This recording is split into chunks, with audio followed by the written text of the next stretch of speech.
کھانا کھانے کے بعد یہ 3 کام ہر انسان کو ضرور کرنے چاہیے۔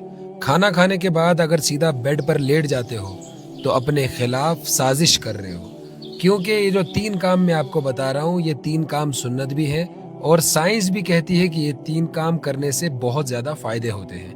اس ویڈیو کو خود بھی دیکھیں، دیکھنے کے ساتھ ساتھ شیئر ضرور کرنا، کیونکہ یہ نبی صلی اللہ علیہ وسلم کی بات ہے، اس کا ثواب آپ کو ضرور ملے گا شیئر کرنے پہ انشاءاللہ۔ نمبر 1، مسواک یا برش کرنا۔ حدیث میں آتا ہے اگر میری امت پر بوجھ نہ ہوتا تو ہر نماز سے پہلے مسواک کرنے کا حکم دیتا۔ ویگیانک بھی کہتے ہیں کھانا کھانے کے 20 منٹ بعد برش کرنے سے منہ کے بیکٹیریا ختم ہوتے ہیں اور دل کی بیماریوں کا خطرہ بھی گھٹتا ہے۔ نمبر 2، وضو کرنا۔ رسول اللہ نے فرمایا جو کھانا کھائے اور وضو کر کے نماز پڑھے اس پر رزق میں برکت ہوتی ہے، اور سائنس کہتی ہے کھانا کھانے کے بعد ہاتھ منہ دھونے سے ڈائجیشن میں مدد ملتی ہے اور مائکروبیل انفیکشن سے بچاؤ ہوتا ہے۔ نمبر 3، 2 رکعت نماز یا شکر کا سجدہ۔ رسول اللہ کھانا کھانے کے بعد الحمدللہ کہتے اور شکر ادا کرتے، اور ایک حدیث میں ہے جو اللہ کا شکر ادا کرتا ہے اللہ اسے اور زیادہ دیتا ہے۔ یہ شکر صرف زبان کا نہیں عمل کا بھی ہونا چاہیے۔ انشاءاللہ میں ارادہ کرتا ہوں کہ یہ 3 کام میں ضرور کروں گا۔ آپ سے بھی گزارش ہے کہ آپ بھی یہ ارادہ کریں، کیونکہ ارادے پہ تو اللہ تعالیٰ نے ایک نیکی رکھی ہے۔